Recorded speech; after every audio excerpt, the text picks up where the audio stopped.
All right. So it looks like a lot of the stuff we've been saying seems to be coming to fruition.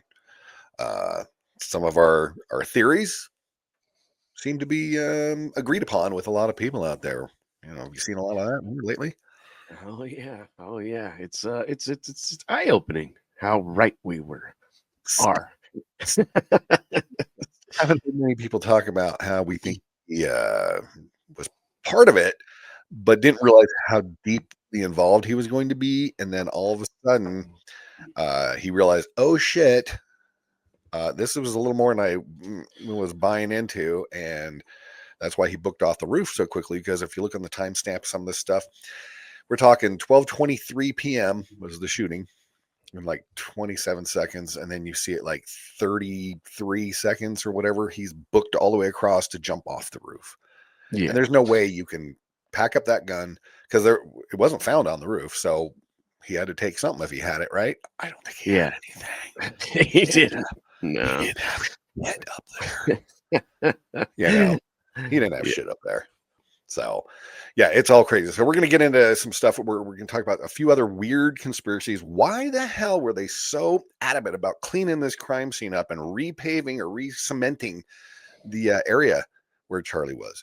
Yeah, that's a question that hasn't been answered yet. No, no. And what's going on with the Dairy Queen?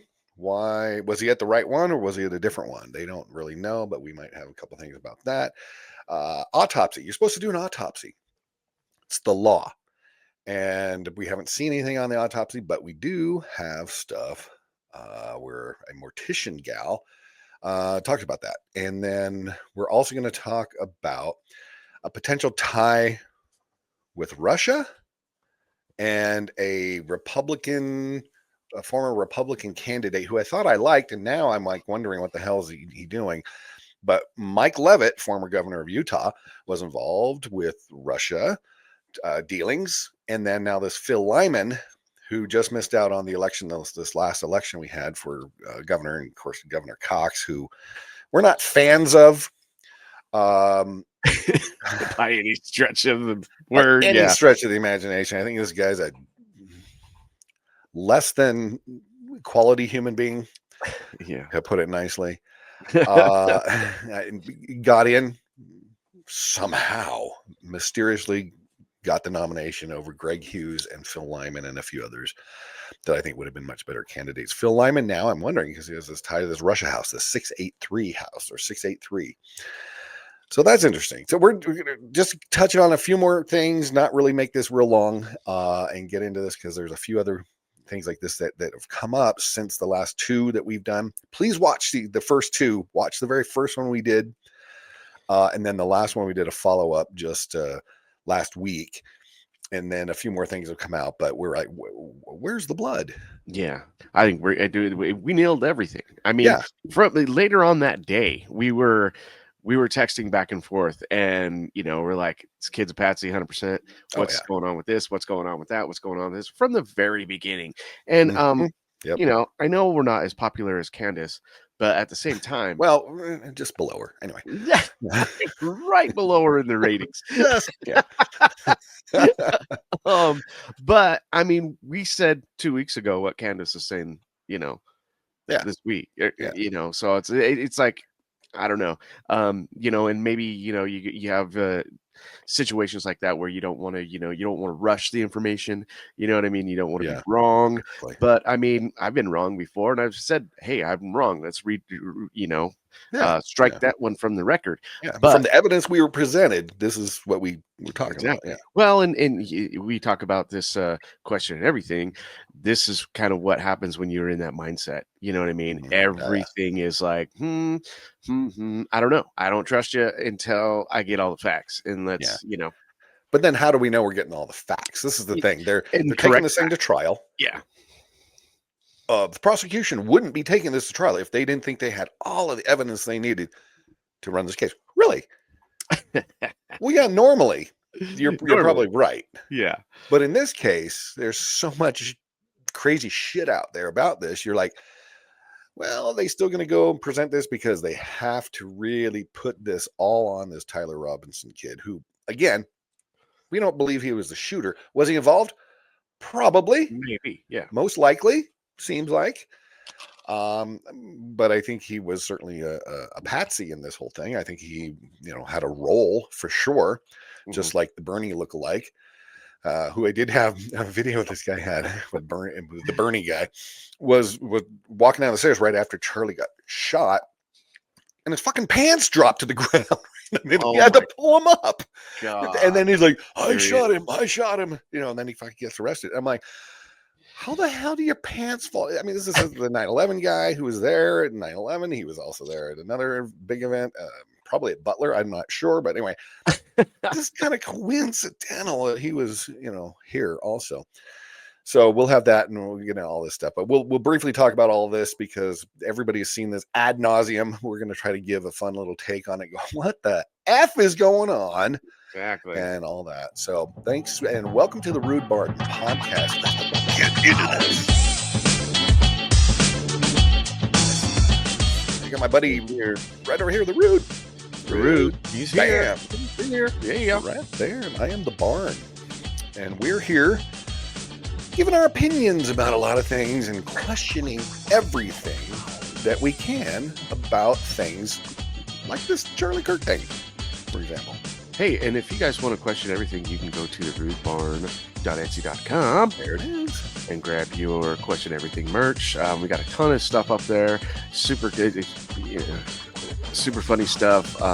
And some stuff that might be offensive. Maybe not safe for work. It's offensive. But yeah. But yeah, grab your swag there. Helps us out a little bit. We don't make much on it, but it's fun stuff to do. And it's fun stuff to see. Yeah, and there's a lot on there, so you can check some things. I'm going to start putting the links to sweatshirts now that we're getting into the little chillier season. And I'm wearing one right now because it's a little chilly the last few days here. Big rainstorm here yesterday. Wow. Oh, my gosh. Yeah, it was nuts. Crazy town. Anyway, so a lot's going on, and I'm not sure we've seen any autopsy yet, although according to this gal, a mortician, she's saying, you know what? No, you got to do an autopsy on anything like this. It's the law. And so it's like, well, we totally get that. It's the law. So let's listen to what she has for a couple of minutes here, and then we'll kind of comment in between, and then talk about some more stuff as we go here. But she says, yeah, you got to do an autopsy. And where is that report? And then we're going to talk about with Stephen Gardner, who is interviewing her right now. He also found out, I guess, through the autopsy report that we saw the angle and the vertebrae that was hitting his neck and things like that. We're going to talk about that in a second. So let's check this out. We need to talk about this. And so I was very, very grateful that they reached out and that they said something. But then at the same time, I really encouraged them to call the office and make a public statement. Say something. You know this audio is going around. You know people are wondering what is going on. And I just really wish that they would have acted a little bit sooner on it. I mean, the governor of Utah, the medical examiner's office, I mean, they do this a lot. And if there's some sort of rumor going around, it could have been cleared up right away, but they chose not to. And I don't understand why. Yeah. Now there's like a million rumors. Oh, yeah, now there's more. There's more because now the public's general trust it's wavering. It's like, why are wavering even more for the fact that we trust what's going on even less. Yeah, and I was looking it up, and autopsy reports are not public record in Utah. Oh, interesting! I did not know that. But yeah. they need to be done, though. But they need to be done, and I guess like it doesn't need to be disclosed to the public. However, in this high profile case like this, I think it should. I think that even if the family has it, or the prosecution has it, to really kind of nail home the narrative that they're trying to give us. General information would be great. Yeah, it would be helpful. However, what I'm thinking, because I question everything, is that the autopsy does not fit the narrative that they are portraying, and therein lies our problem. And we're gonna show a little of that next and what we mean, because I think you nailed it right there. From what we've seen, it is not something not adding up. I mean, angles are, it's a different angle to the angle of the shot, if you will. Yeah, I mean, physics are going to be physics. That's just what they do. That's their job. Yeah. And and no superhuman bones are gonna 30-06 waiver physics. So right. That's quite interesting. Yeah, exactly. So we're going to show a little of that's coming up here. Let's listen to a little bit more of what she has to say, and then we'll move on. Aren't we being given this information? We all watched Charlie Kirk die in such a horrible and traumatic and public way. Not that the public is owed anything, but at the same time we kind of are, because we are all emotionally invested, and this never should have happened.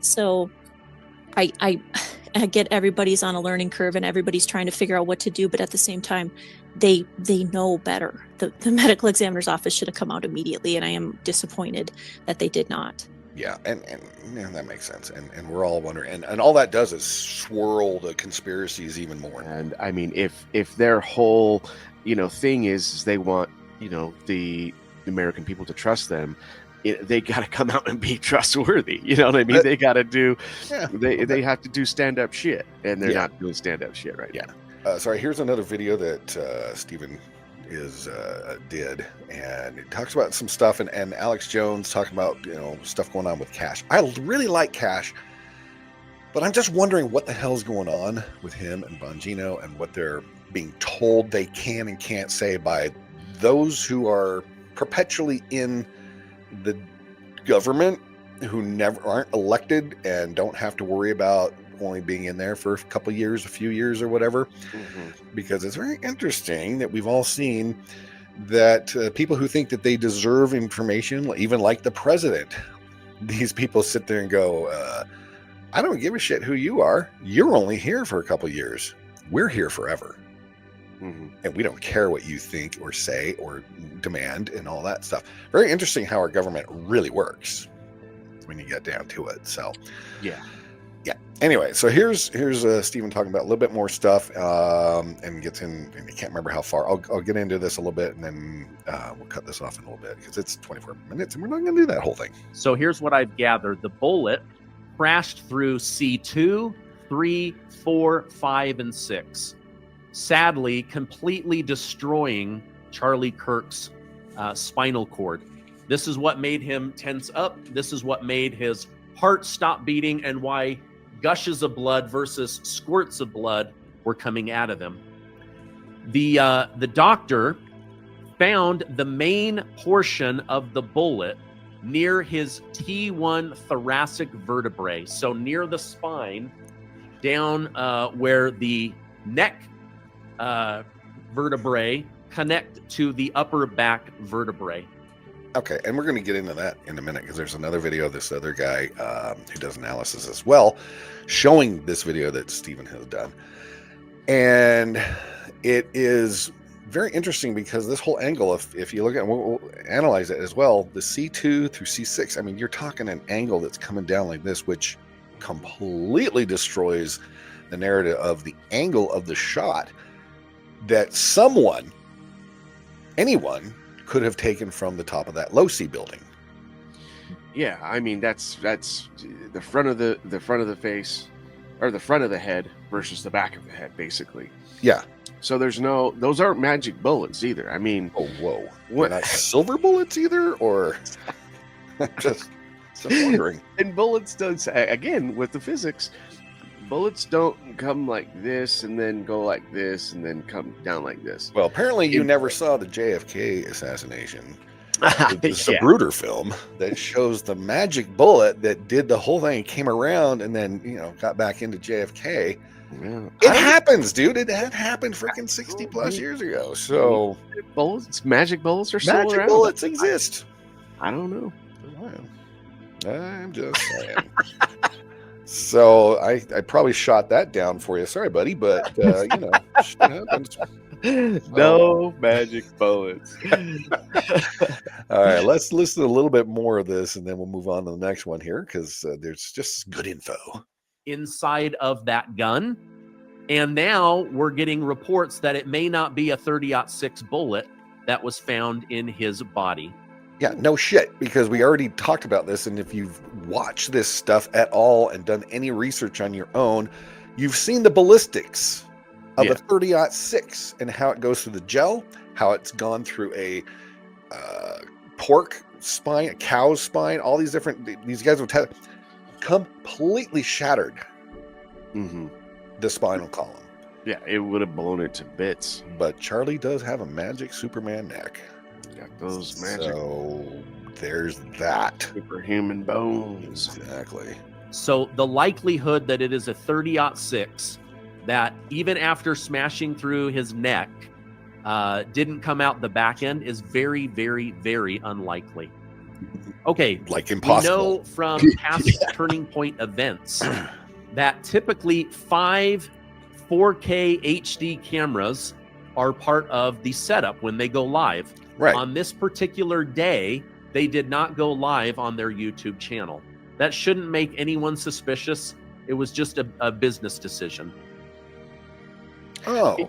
Wait a minute. Yeah, that's very interesting. You mean just like this was the first live CNN broadcast of Trump in Butler, Pennsylvania, that they were going to do a live stream or broadcast live on air for the first time ever at Trump rally?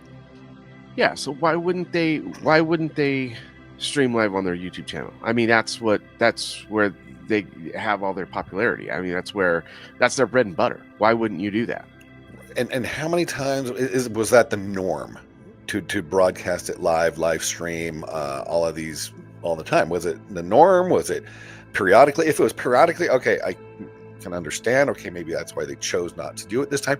Or was this the only time that they decided not to do the live stream?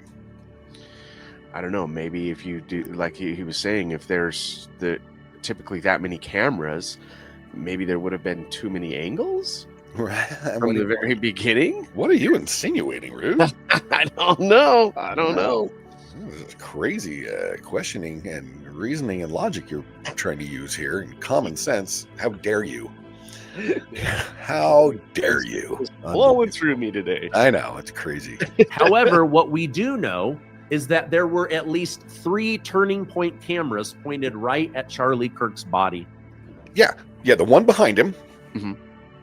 And then you had one that was to his left and front and left. And then there was one that was left and to the back of him slightly, or side of him. 2 of them. And then the one behind him. So those are the 3 I think he's talking about. High def. The cameras are probably tens of thousands of dollars a piece. So they're not little iPhone type cameras or anything like that. I mean, these are badass, high quality broadcast type of cameras. So one from behind to the side, and then one in the front.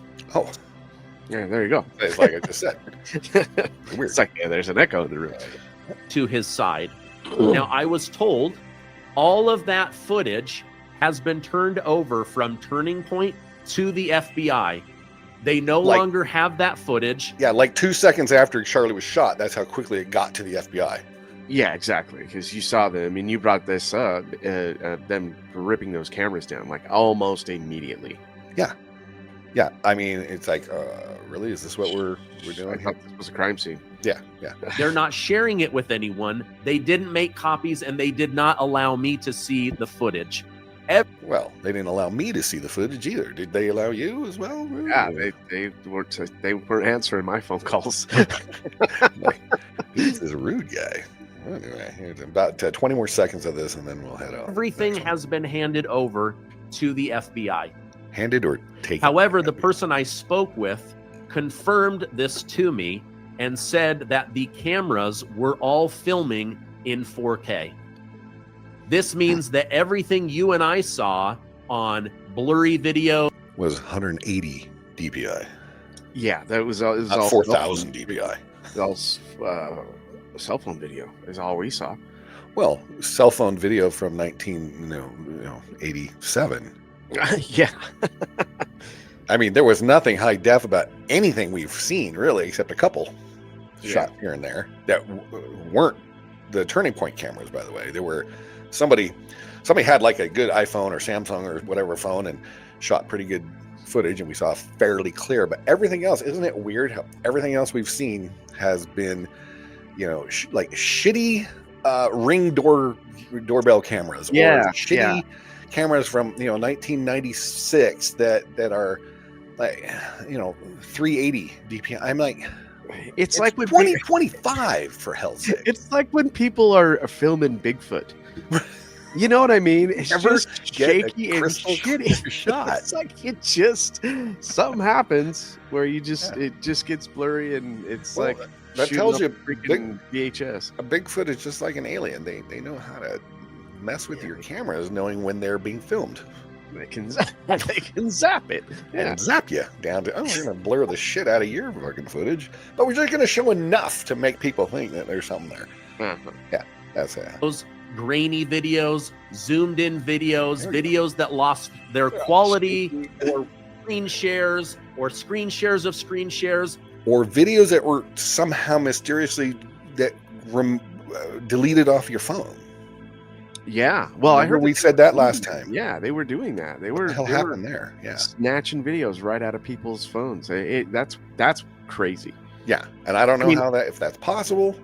Wow, it might be. I don't know.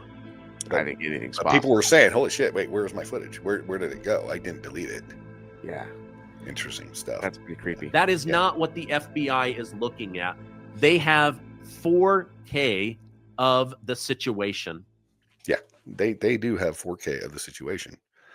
Yeah, so that's nuts. So here's Paramount Tactical, and this guy is trying to get some reasonable stuff. And he says the stuff that Steven's saying is pretty accurate and everything like that. But there's some questions, and I have some questions about stuff that he's even saying. Not that he's the expert or I am the expert or anything like that. Just questioning. Mm-hmm. And it didn't make sense. It doesn't make sense. And I'm not holding my breath that anything's going to make sense. Yeah. So here's a little bit of what he's saying. And this talks about the vertebrae and the angle of shot. And now check this out. So we know here on this anatomy chart, we can see the approximate location of, this diagram's Adam's apple. And we know that impact that we see, the wound that we see on Charlie, is slightly below that. Now, we know from multiple angles that Charlie wasn't sitting perfectly straight up. He was kind of slouching forward. So I've actually moved this graphic a couple of degrees. I canted it. This really isn't going to make a difference. It's probably not exact, but it's more accurate than just keeping it straight up and down, because that's not how he was sitting. So what we're saying is that even though this bullet is coming at around a 10-degree downward angle, if it just lodged into T1, okay, that makes perfect sense. But what we're also saying is that somehow a bullet crashed through C2, 3, 4, 5, and 6. Folks, that is nuts to me. It's nuts to us, too. We have a downward angle. So that's not just changing the direction by 90 degrees. It's more than 90 degrees. And that doesn't make sense to me. So not only did we have this round basically enter below his Adam's apple and hit C2, C3, C4, and C5, and then also hit T1, but we also had bullet fragments go downward and potentially decimate his heart. From a ballistics, which is your magic bullet. I mean, maybe it did, because have you heard the theory of the hollow point or the soft point 30-06? And that's why there are hollow points out there. Hollow points are meant to expand and make even bigger devastation, more damage. Yeah. And so that would make sense, although that would have completely blown his head off no matter what angle you take it at. Yeah, and that's kind of the thing. So then then the next question is, okay, so let's just admit it was not a 30-06. You know what I mean? And I think he does mention that here in a second too. And I agree, because you would not have found the bullet or the bullet fragment, maybe a fragment, not of a 30-06 though, I doubt it, in his neck. Especially from 200 yards away, because really that's not really that far. No. For that rifle. Yeah, that caliber of rifle to make a kill shot. I mean, thinking in hunting terms, Right. that's pretty close, actually, Yeah. if you think about it. So this begs the question. Okay, first of all, we don't know, and we've speculated as we've looked at the evidence that we've seen that there is no way in hell that Tyler Robinson or anyone else on that roof, because we don't know for sure. Really, do we know for sure that kid jumping off the roof was Tyler? Yeah, see, that's the thing too. That's not even proven. No, it's a black figure, a figure in black, whatever. That may be that same kid that was walking up the stairs in the shot in the stairwell from the camera, but that didn't look like him. So who was that? Oh, it was AI generated. Remember? Well, of course, that's to throw us off the scent as well. Right. So, if nothing was found on the roof, no gun, because the timing of and if you look at the frame, what was it? 12:23, I believe it was, and whatever seconds, and like 26 seconds, 12:32 or 12:23, whatever, and 32 seconds or 27 seconds. It was less than 10 seconds. Yeah. From when the shot rang out to when that kid was basically dropping off the roof, jumping down, whoever that was. And there's no way, if he had a weapon, okay, so if he wasn't the one that took the shot that had the 10-degree angle, where did that come from that went right through the Adam's apple into the T1 vertebrae? Yeah. And if the other one came straight down, because you would have to have come straight down, where did that shot come from that shattered all of those vertebrae? That is apparently in the autopsy report. Okay. So I don't think it was the camera behind him, because the camera behind him was more of the 10-degree angle than it was an 80, 90, 95, 100-degree angle. So this just gets curiouser and curiouser. Yeah. Don't it? That's pretty wild. Yeah. None of this shit makes any sense. None of it makes any sense. Yeah. So this is a little more of this guy. Physics standpoint, that doesn't make a lot of sense to me. Oh, there we go. If we're dealing with that. Now, going back to what he also said regarding soft point or full metal jacket. Also, near T1, but not next to the bullet, were multiple fragments of the bullet. Now, a full metal jacket 30-06 round would have gone right through Charlie. Yep. Would have gone right through the bone of Charlie. Yep. A soft point 30-06 would likely have mushroomed, but caused massive amounts of damage, which we didn't see. We also know for a fact, no bullet left his body. There was no blood spray, no blood spatter. Okay, so none of that makes sense. But like I mentioned before, I have firsthand experience of being hit in the face with a softball that hit a divot in the sand as I was playing catcher and trying to get this guy coming around third base. Blood was everywhere on me. Blood was dripping down my shirt. There was a pool of blood in the sand right by the home plate. When I stood over by the fence, I was still bleeding profusely.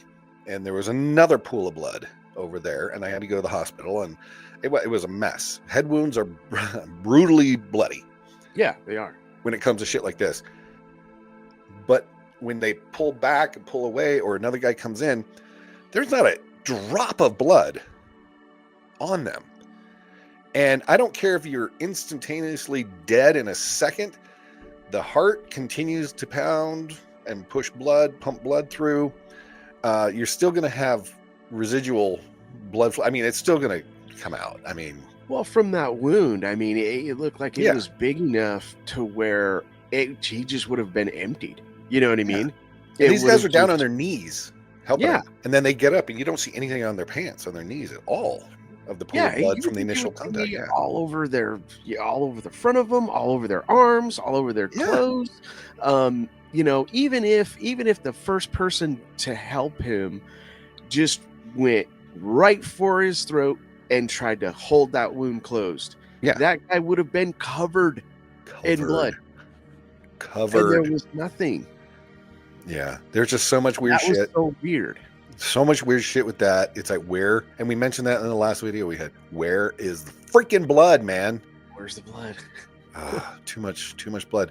All right, let's watch this for a sec. This talks about a few things, and I think you'll see these guys jumping over the The table. palm gun brown shirt aviator guy seems to make a motion gesture with his hand that people are alleging is a palm gun. Simply put, the cavitation that we see in Charlie's neck is not possible with a slow-moving projectile like something coming out of this or any other They handgun gotta for that debunk matter. all While we're on these the topic, theories, let's you talk know. air guns. While there are some air guns that have higher velocities, I still believe it's pretty unlikely he was shot with an air gun. While the slower velocity and larger projectile of the air gun may be a convenient explanation for what people are calling the projectile in these videos, it still lacks the energy on target to create the temporary wound cavity that we see occur in Charlie's neck. There's a theory that the camera behind Charlie Kirk shot him. Yeah, there's because your one of the 10-degree TPUSA angle, more members likely. is seen very quickly after the shot, moving Charlie's chair, standing on it, and removing the camera and removing the SD card. Where's the However, blood? it doesn't match the most likely angle of bullet travel. Also, Candace Owens has seen the footage via FaceTime, and I don't think the camera could record and also be a gun at the same time. Next, we have the conversation of hand signals, guys. If there were more people in on this, if his Israeli security squad did take him out, there's absolutely no need for them to do hand signals, guys. With an optic, the shooter would be able to see everything he needs to see. Also, they're speaking through microphones, so the shooter would be able to hear what is going on as well at the event. Now we have this guy in the blue shirt with a gun underneath his left armpit. This guy is part of Charlie's security detail, and he reacts as a professional would, taking a step back and assessing the situation. Next, you have the guy in the white shirt back here by the girl in the white shirt, and apparently you see recoil in his hands, and he's shooting some sort of credit card or phone style gun. The only problem is those guns are extremely inaccurate. He would be shooting blind without actually aligning his sights, and the recoil that is alleged actually happens multiple times before Charlie's actually hit. In both of these theories, whether it be the security detail or the white shirt guy, these shots are not easy to make, and if they were to miss, they would have struck somebody else in the crowd, eliminating the chance for makeup shots even if they were silenced.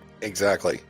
And the angle doesn't match the C2 through C6 vertebrae in the neck as well. So that doesn't make sense. Yeah, the angle is what's really baffling me, because that is almost like there would have had to be somebody from above, you know what I mean? Yeah. Above the tent by Yeah. itself, you know, coming down. Right. But here's another thing though. What if that, I mean, they're saying those certain vertebrae, what if that's bullshit? But that's what we just said. Exactly. And You that's know? what we're trying to explain to everybody listening right now. I don't care what these reports are saying. The FBI, they're supposed to be credible. I don't believe a damn word they're saying. So why should I believe this supposed autopsy report either at this point? Yeah. I mean, well, you have to believe something. Not everybody's lying. Maybe not. Well, yeah. But the whole thing is that that completely throws the 30-06 round Out the window. off the table. Absolutely. So then you would think then, okay, well then the 30-06, the World War I, Yeah. 30-06 that was found in the woods, whether it belonged to Tyler or not, if they're saying it did, well, that kind of clears his name, right? You would think. But they'll spin it because apparently the prosecution has enough evidence Yeah. to bring charges and go ahead with the trial of Tyler Robinson.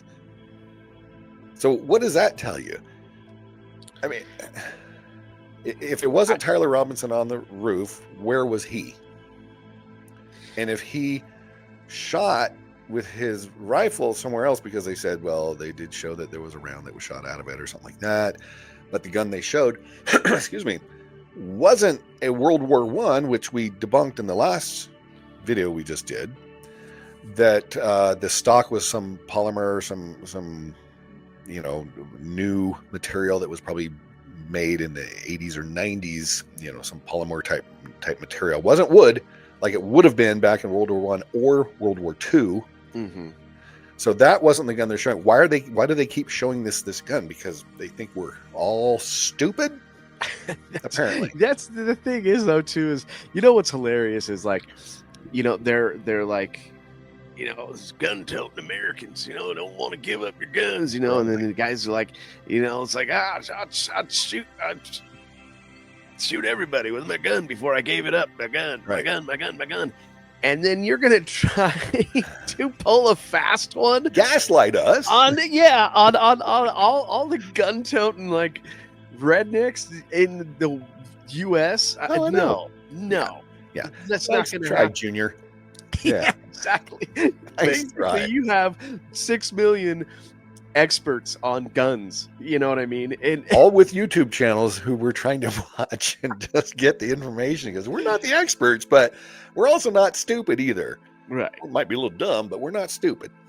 That's all I'm gonna- But yeah, we've been around guns enough. We know enough just to be dangerous. Yeah, But, exactly.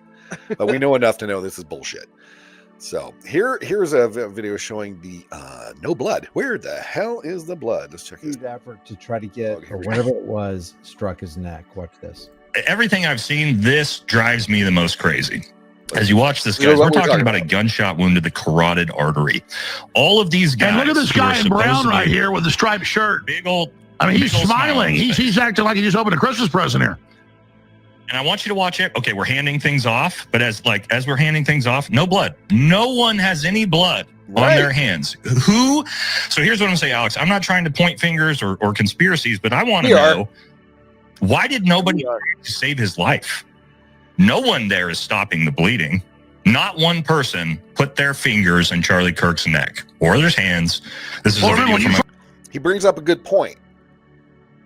They're worried about getting an SD card away. They're worried about all this stuff. They get down on their knees to get close to him so they can get all that, and then they stand up. No blood everywhere. No blood behind on the banner behind him, On the banner behind him, yeah. on the canopy above him, or anything else. There should be a, like I said, when I got hit, there's blood on the ground when I got hit in the nose. There should be a lot of blood on the ground. There should be blood on your shoes, blood on your pants, something. And there wasn't. The blood on their hands. You're touching Charlie.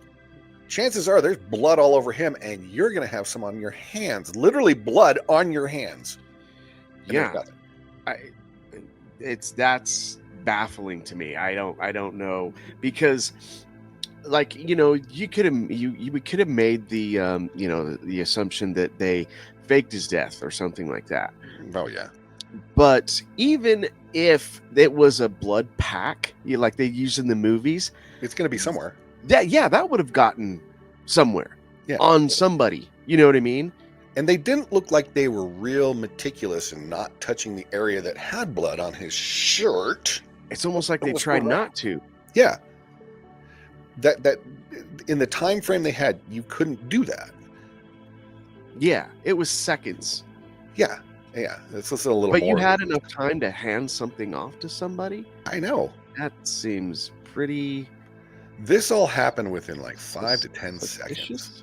Yeah, exactly. So yeah, it's crazy. first Buddy came man on from- 2 weeks ago, that's when all my security guys, they're all former special operations, they said they don't, the way they run around like they have something planned, but it's nothing they've ever seen. They don't know the hand signs. They're picking things up. And they said that what they see is premeditation, but they don't know what it is. And now this no blood thing and the looks on their faces like they're taking a Sunday walk. This is weird. So again, I want to make it clear. For most of the viewers out there have not treated a human being that's been shot. Okay, those of us that have know blood is everywhere, Yeah. Alex. It is. Right. I don't want to say the F word. Everywhere. There We can would have delay been it. Blood is over- fucking everywhere. It's fucking everywhere. It'd have been over everybody's hands. It would have been over all of their shirts, pants, especially an artery shot like that. This seems reasonable to me. I don't know if you've ever. It doesn't seem reasonable to me as well, like we just said. And I was just hitting the nose, not, artery broken. Yeah. Neck. Well, that's the whole thing. That's how that's the action reaction. Yeah. You know what I mean? That is in nature. Period. Exactly. I've got a few other videos here of weird stuff. We don't have time to do it because we want to keep this a little bit shorter. That I'll put in the links, but there's a lot of stuff where we're like wondering, what in the hell are they taking? Why are they tampering with evidence? We mentioned this from day one. What the hell is going on? We also re-mentioned it in the last one we just did. We're going to say it really quickly again here, but there's some more little conspiracy theories that I want to get into real quick about a potential tie with Russia. And why the hell were they cleaning up the scene so quickly, like within days after this, when this investigation should still be ongoing at this point, right? Yeah. It's just crazy. So let's look at this, because this is extremely bizarre and does not make any sense. Keep asking questions. Okay? Keep asking questions. Keep asking questions. This was on September 13th, 3 days later, and they're showing this one. Safety teams here. I just heard them say the active shooter, Charlie Kirk, has been shot. Charlie Kirk got hit. What the security detail just said.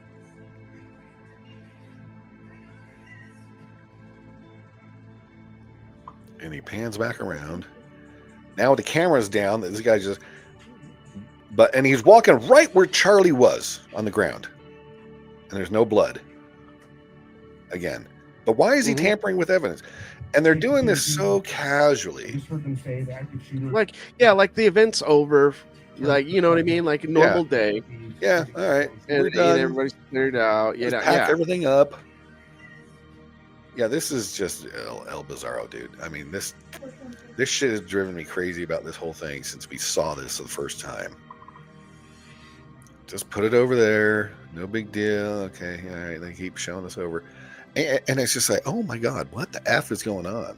Well, that's the thing. Why weren't the police there wrapping tape around that whole area? Because that's seconds after, yeah. That's seconds after. Now that's an active crime scene. Yeah. Oh yeah. What? Who the hell, like, fumbled that? Yeah. I mean, come on. Yeah. You telling me so that then I say, okay, well, was the local police department involved in whatever went on there? Or yeah. Well, okay. Good point you bring up, because I don't have it in here, but I've seen it. Just trying to gather everything for this episode. Is Charlie had his security team of about 6 people, supposedly 6 or 7, something like that. The campus security, which supposed to maybe, I don't know, be the main law enforcement group, because it is the campus, their campus, had 6 or 8 plus a couple of undercover security, plainclothes guys, whatever. So if I'm coming to an event and wondering, why are you not covering the roofs, or why are we not, checking everything out, knowing Charlie's life has been threatened many a time, why are we not looking up at every single rooftop, keeping an eye out, going, okay, why is there not a drone? We talked about that. You talked maybe helicopter, and I said, well, probably way too expensive, $500 an hour. Sure. So let's throw a drone up. Any little kid can put a drone up. So these guys certainly can. Why were the roofs not covered? You wouldn't need very many. You just need 2 or 3 guys at the highest roofs looking down at the other roof lines and seeing if there's activity up there. Yeah. So why wasn't that at least going on? You had 3,000 to 4,000 people at this event, and you got 12 guys in total, 13, 14, maybe, whatever. That's way too few to surveil and to control and patrol the area. Especially when it was so convenient. Like you didn't have to show a ticket. You could basically just walk in off the street. Didn't have to do anything. Yeah. There was no security detail. No funneling of people to get to the event. It just come in from wherever. Yeah, wherever, whenever. Yeah, I think made no sense either.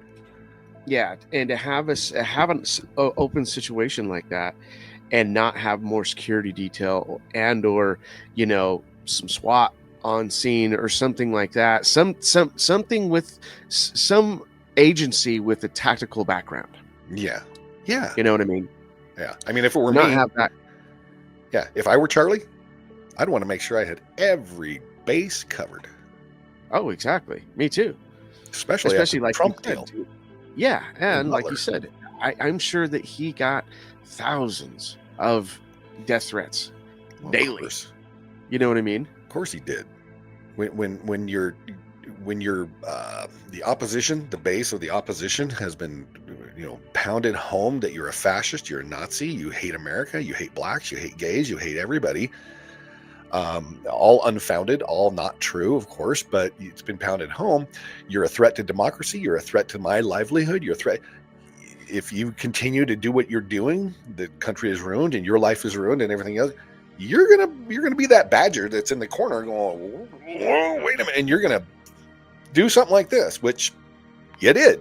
Yeah. So that's why I would be like, okay, I'm going to check every base. I'm going to cover every rooftop. I'm going to make sure I have people around. 6 from the universe, 7 to 8, whatever from the university, and you're 6 or 7 guys. Not enough for this size crowd. You should have had Orem police in there. You should have had Provo police in there. You should have had a few other, agencies there covering this. Maybe hire some other, undercover, plainclothes guys as well. I don't know, just so much weird shit. Now, check this out. This is weird. We'll listen to a couple minutes of this because what he brings up here may be complete total bullshit. Maybe just yet another conspiracy. But there are some interesting ties that possibly make this make sense. So let's hear. This is George Webb. We have a couple others where he talks about the Dairy Queen.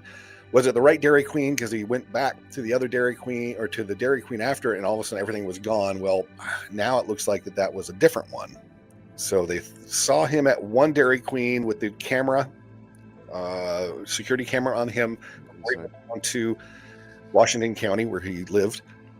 And then a couple days later, something like that, people go and like, well, the Dairy Queen's now empty. The one that he happened to be at, well, we don't know if that was the one he was at. And yeah, it could have been the wrong one. Yeah. Investigative reporter, this George Webb, who looks at the houses that were right up in the neighborhood where he supposedly dropped the gun and then ran down that driveway and everything that we were talking about. So let's see what he's got in here because it's interesting. It's the guy in the black shirt, but it's not Tyler in the wine maroon color shirt. But then you can see the house. It's the ROTC house, a big house. You can see the university right perfect past. Place, perfect construction cover, right, for doing stuff. And we're going to come up on 683 here. Okay, listen, 683 is interesting, but I want to go back a second. Look at this angle right. Let's see what it shows. Right here, you can see the university behind him. Let's go up to see. There's the roof line, and I think that might be near the Losi Center. This whole area right in here. Oh, okay. So Charlie would have been down in this area behind here, but down in the there. quad there. Yeah. So I don't know if there's an angle from the left side of this house past this chimney here where you could have shot from there. But then that angle still is not very steep. It's maybe 11, 12 degrees instead of the 10, maybe 13. I don't know. But this house was abandoned. This used to be a former ROTC house, Reserve Officer Training Facility house that's been abandoned that they're fixing up. Huge, unreal. But he talks about this 683 house, and listen to what he says about this. This is weird, bizarre, conspiratorial. Is it true? Who the hell knows at this point? But I want to put it out there to make you think, and maybe we will dig into this a little bit more, but this is interesting. House, right? Perfect place, perfect construction cover, right, for doing stuff. And we're going to come up on 683 here. The 683 house, which has got an interesting history. The 683 house is called the Russia house. If we're calling it a Russia house. Huh, interesting. 683 house is owned by a capital partners company called 683 Capital Partners. Now, the interesting thing, this is a big house here, this one, the ROTC one. But the interesting thing about 683, which is the house next door, this is where they say they find the gun in the backyard here. You heard the chicken coop story. Isn't that coincidental? Take the chicken coop story. But the interesting thing about the Russia house here is that they're one of the few companies in the world allowed to trade in sanctioned securities from Russia. I'm sorry, basically, if you trade in sanctioned assets, then you basically go to jail from the State Department. So this house, 683 Partners, is one of the few companies where you're allowed to trade in those foreign debt, basically, for Russia. And a lot of the foreign debt is needed to do things like mining, right? When you want to do mining. So again, he'll get into this, I believe, a little bit more how this ties all together, other than just the gun happened to be left in the backyard of this particular house, 683. Wow. Now, I don't know if this means anything or whether it's just purely coincidental, and you know how we feel about coincidences, Yeah. that there's something weird here. But why is it that a house just off campus has this type of history owned by this company? You know what's weird is that there's always weird shit that's around colleges, dude. That's true. Well, You know what I mean? They are funnels for, recruiting. Yes, exactly. And there's always seems like, that's where the nefarious shit happens in some of these huge mansions by these colleges and stuff like this, and universities. So it doesn't surprise me. I'm intrigued as hell. Because for those that don't know, this is the first time I'm seeing this. Yeah, so I pull all this shit, and then Rude gives me a live reaction because he hasn't seen this most of the time. So yeah, I find some cool shit every once in a while. Yeah. So you're getting a true reaction, and really, kind of, I think that this is how the U.S. listeners kind of would be reacting as well. You know what I mean? To some of this stuff, especially when we see black and white bullshit on the wall. Exactly. All right, let's listen a little more because he's got some more shit that starts to tie this together, and about the governors of Utah, former governors, and potential candidates that did not get elected because Cox kind of pulled something that he would make sure he won, type of thing. It's really interesting. But there's a whole story behind that as well. I'll back out here a little bit. When you want to do mining or for things like uranium, because let's say you need uranium for a AI data center, let's say, you got to trade with Russia. You got to have an accept. Or the NSA data center, which is one of the largest data centers in the United States, that's just up the road from UVU on the border of Salt Lake County and Utah County. That's right. Probably 10 minutes away from this place. Yeah. 15 in traffic. Isn't that interesting? Yeah. You got to be able to trade in bonds. You got to have some kind of an ability to trade. I'll walk back here a little bit. And so Putin this spring opens up this trade channel with this 683 Partners. Now, that's just interesting that the gun gets dropped at 683 Partners and not the ROTC building next door. But one of these two is where I would practice for about a week to get to know that roof. But the interesting thing about 683 Partners here is this story that Phil Lyman gets involved in this. Phil Lyman's great-grandfather owned all this land. Phil Lyman's great-grandfather owned all this land. And Phil Lyman is the state representative for, well, it's the uranium. It's Uranium One. It's the Uranium One holdings. Uranium One. Wasn't that the whole Hillary thing where they sold all of our uranium to Russia, wasn't it? I honestly, I don't know. I'm not positive. Look it up real quick while this is continue playing, because I want to kind of make that as an interesting tie together here on this, because it's this all just gets to be, oh my God, are we just going way down this rabbit hole? Maybe. We might be, but the way things are, nothing makes any sense. And why the cover up on all these things, the autopsy, the angle of the bullet, the Tyler Robinson, quick, fast, oh my God, let's get this guy into court and into a trial and prosecute him and find him guilty so we can execute him really quickly. So he can't talk, maybe. I'm just throwing out an idea. And I'm not suicidal. Yeah, exactly. Right. Yeah. So see if you can see something real quick about that as I play a little bit more of this, and then we'll see if we can tie this Uranium One to Phil Lyman, who is a Republican candidate for governor in Utah, and his grandfather owned all this land. It's interesting. I mean, the shit that people are involved with that you have no idea.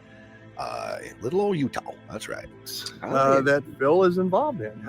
Phil from Blanding, Utah, is the representative that wanted to mine what they call Big Ears. They call him Big Ears Lyman for a very good reason, because he wanted to have a waiver to mine uranium there against the national park ban, and the Biden administration allowed it. And also that mine then feeds this White Mesa mill. Why would the Biden administration allow a Republican gubernatorial candidate from Utah to try to get this mining permit to mine on federal land? Isn't that interesting? What's the tie with that as well? Some weird shit going on. The largest uranium mill in America. So this is Q level clearance stuff. This is national security stuff. This is stuff that the president needs to sign off on. Well, buenos dias, okay? Or hello. Hola. And what he meant to say. So this is stuff that the president needs to sign off on. And for trading with the Russians. And again, you have a trade, you have a financial instrument that you can use. Now you can finance Russia. And the interesting thing about big ears and milling is you need new uranium. Isn't it actually Bear's Ears? Not Big Ears. I think it's Bear's Ears National Monument.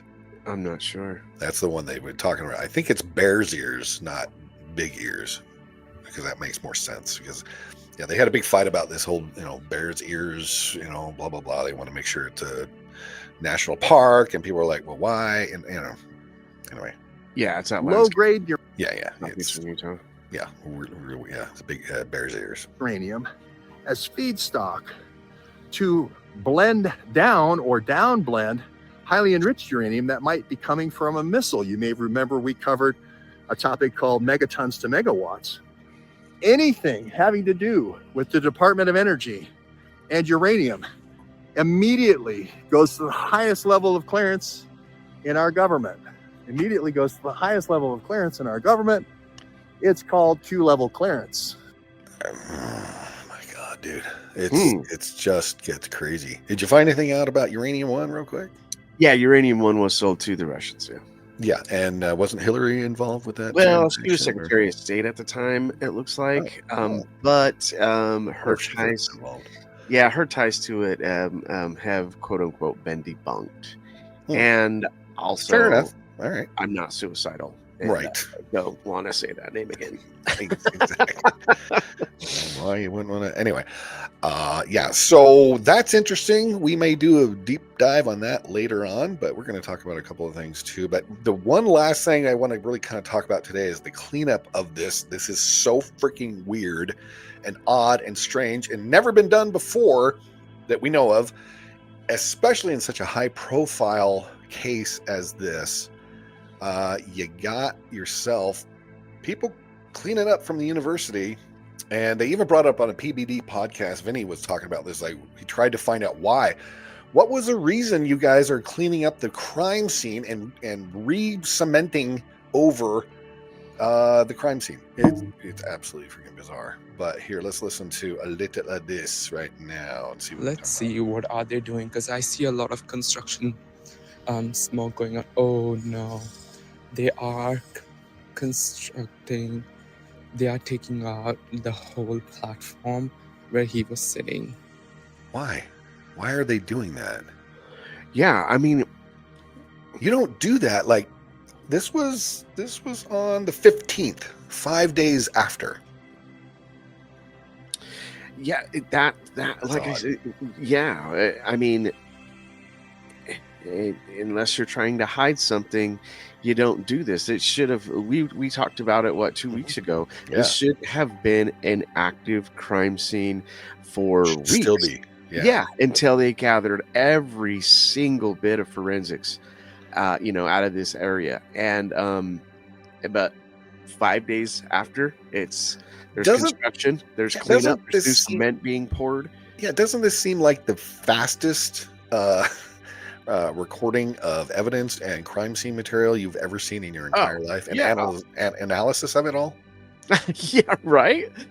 I mean, that whole thing should be covered with, sterile tent, and people should be going in there with gloves and, in suits, especially because especially because there's blood, and that's, what I mean? You can't be handling blood and shit, without some sort of protection. And no, it's historically fast. Yeah, I mean, this is nuts. And the trial on something like this, the prep for a trial like this would take months and months. And they're already going to trial.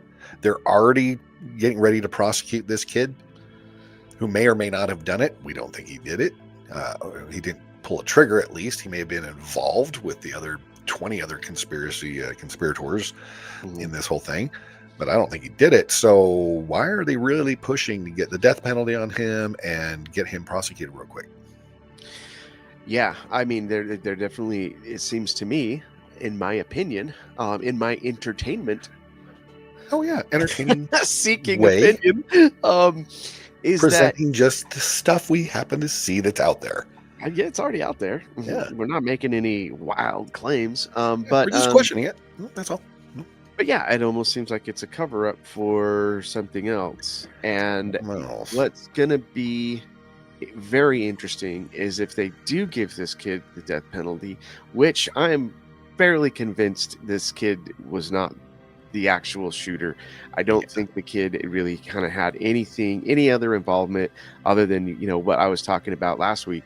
But I think that what's going to be interesting if they do get the death penalty on this kid, how fast they're going to act on that, and how fast he'll get executed. Yes, how fast he'll get executed, and is it going to be public? Are we going to be able to see it? So are we going to verify that he actually was executed? Well, how many people are in death row, and how long have they been? 30 years on death row? Oh, I know. And what's going to happen, you know, in 5 years, even if they say he's on death row, but they have him in the, you know, the comfy couch part of this with nobody, you know, no interaction, no, you know, with the hardened criminals. Are we going to forget about it? Are we going to forget about him? Just right when we start forgetting about him, they're just going to release him, or what are they going to do? Right. You know? Yeah, it'll be interesting to see, but I have a feeling this is going to be warp speeded along. You know, oddly enough, this was, you know, but every other inmate on death row is 20 years, 30 years in there before they finally get executed. So keep that in mind. Look up a little bit of that, people, and see how long is the average sentence for before they get actually executed when they get convicted of a crime. How long is the difference between the conviction and the execution? Well, I'm sure that it's at least a decade or two. Yeah, I'm sure that there's been times where just appeal after appeal after appeal after appeal, where people would die of natural causes before they even received their sentence. Well, yeah, depending on age and health and everything else going on. Yeah, and exactly. It goes on in prison, you know? Yeah, so I'll show a couple more of these that show the construction, which is so odd. 5 days after. And they are constructing a new one. So weird, dude. I'm telling you, this is just bizarre. Look at that. And yeah, I mean, it's 17th, so it's a week later. We spent the day on the site of last week's horrific shooting, doing mitzvahs, distributing cookies, and spreading extra kindness, stuff like that. I'm not sure why I had that one in there, but well, I think it's just maybe to bring home the point. Like, why? It's right. Like 7 days later. That's like nothing happened. 7 days later, we have a flag up there. Nothing. Yeah. You know, and look at this, pristine, brand new cement, already done. This was on the 16th, so this is 6 days later. That construction was all done. He's showing where the potential other shooter is. It's the same guy, George Webb. It's interesting. And then here's another one showing, this was also on the 16th when he posted it, but it just shows, look at all the construction. I mean, this is a contamination of a crime scene. This is so out of the ordinary that this would never happen. Here's another one. Here's what's the rush to clean a crime scene? And this, okay, so this was just Phil. So this is Phil Lyman. This is the guy he just talked about. Yeah. This is done with being lied to, which is maybe ironic. Lyman for Utah. He wanted to be a candidate for governor. And it's just interesting. Why are they trying to get everything cleaned up so quickly? This was on September 14th. So this was only 4 days after. Wow. Find that fascinating. Here's more shots. The UVU campus open to employees to prepare for the return of students to campus 5 days later. So 7 days. This is Heidi Hatch from KUTV, the local Channel 2 affiliate here in Utah, Salt Lake. To hear the video, because I got to present this a little differently here. But this guy talks about this as well, and then we're going to wrap this one up real quick. This is the courtyard where it all happened. It's now open to the public again. There's lots of people coming here, placing flowers, cards, things like that. And the university is already making some changes. They're replacing the grass where Charlie Kirk was speaking. Again, was that not a crime scene a few days ago? For them to open it up like less than a week later after this, and people just walking around like nothing happened. This is absolutely insanity. This is just out of the ordinary. Let's see what else he has to say, and then we're going to wrap this up. Facing the grass where Charlie Kirk was speaking with pavers, and there are several petitions online asking the school to make this into a permanent memorial for Charlie Kirk. This is the and that's great. That's fine. So I don't have a problem with all of that. And it's just, my God, why the hell was this just cleaned up so quickly? Did they get all the evidence? That's pretty damn fast to get all this evidence and everything processed. I have to retract a statement because I thought that they were on the cement. So, well, I think they were, and they were re-cementing that one part. The grass was in front where the little barricades were, I think. So I don't think you're wrong, actually. I think you were totally right from the beginning. Okay. Because I was going to say, like, if that would explain why they weren't. There wasn't a blood stain or mark on the cement, but it could have been just like this. It was replaced so damn fast that we didn't get to see any of that. But if he would have bled out in the grass, I could see there not being, obviously a mark or a stain. But then again, we still have the questions of why wasn't there blood all over those first responders? There's a lot of stuff. I'm sure in the days and weeks to come, we'll have more. We're probably going to not do another one on Charlie Kirk for a little bit, unless some huge revelation comes out. Yeah, some huge story breaks. Yeah, some story breaks on this for sure. Yeah, but there's just so much with that 683 house and the Russia connection. We definitely want to look into that a little bit more. Yeah, I'm definitely going to look into that. Yeah, why were they cleaning up the crime scene so much? What is going on with the autopsy that blows away every narrative if it's true? And again, we just don't know, because you can manipulate statistics, you can manipulate reports. The 9/11 report, for example, was complete bullshit, but everybody felt good. Oh, we have the report on what actually happened. Same thing here. We don't know for sure. Oh, but it's an official. It doesn't matter if it's an official report. Somebody was told and paid or whatever to put this report out to take us off the scent. To push this certain narrative, and I don't know, man. We're kind of batting 1,000 right now on this Charlie Kirk thing. We're kind of hitting mark on a lot of this stuff, so it's crazy. But anyway, if anybody has anything else they want to, please put in the comments. Give us a link to some stuff. We'd love to talk about it. We'll give you full credit if you'd like, and just say, "Oh, hey, so and so sent this link to us," saying, "Hey, I'd love to give a shout out to you."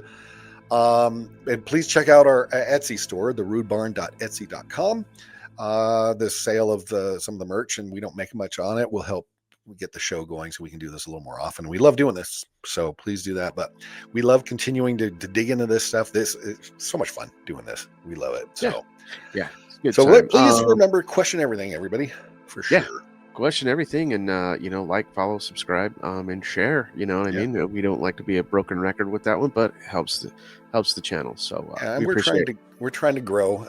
We're going to hook up with some other podcasters and kind of do some stuff back and forth to help grow the show on both directions with everybody, and look for that, and we'll tell you when that kind of happens, so you can look out for us there as well, and things like that. So keep questioning what's going on, and if you see anything out there, let us know. Put it in the comments, and we appreciate it. And we'll see you on the next Rude Barn podcast. Later, gang.